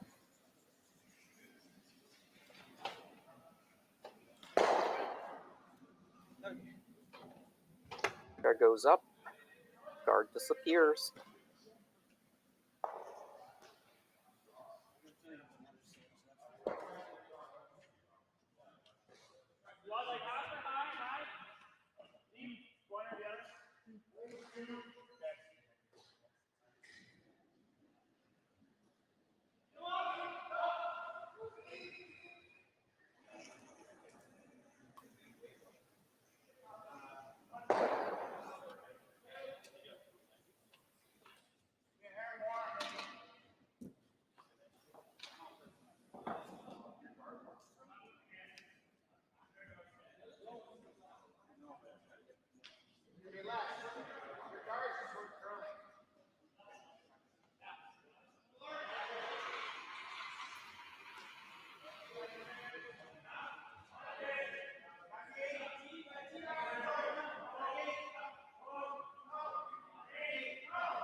You can throw one more guard if you wanted to, but I think he's going to go in here.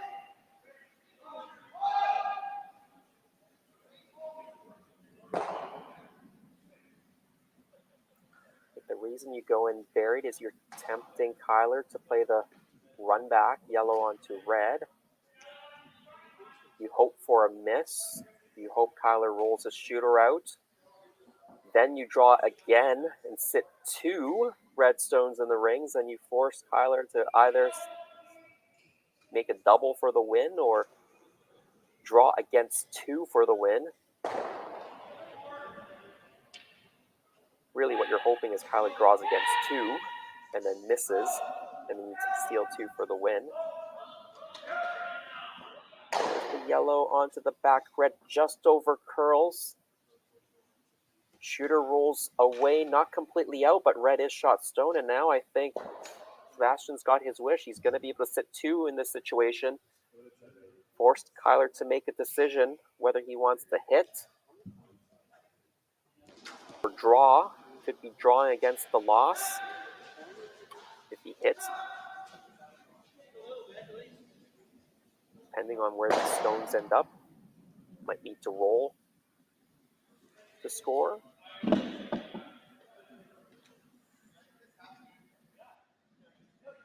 That's when you really test the confidence of a skip. If you're a confident skip and you're just hitting the 8-foot, you go for that draw.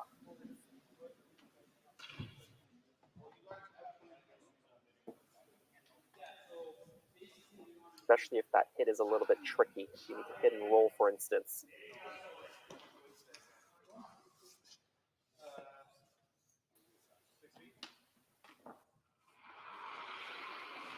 I think Sebastien indicated top 8.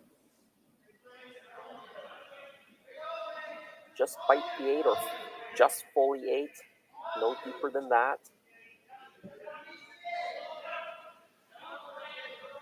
Because if you give Kleibrink a chance to nose hit for the win, He's definitely going to take that shot on. Sweepers working hard. They do need to sit 1-2. They do. Just, I think, I don't know. It's hard to tell from this angle.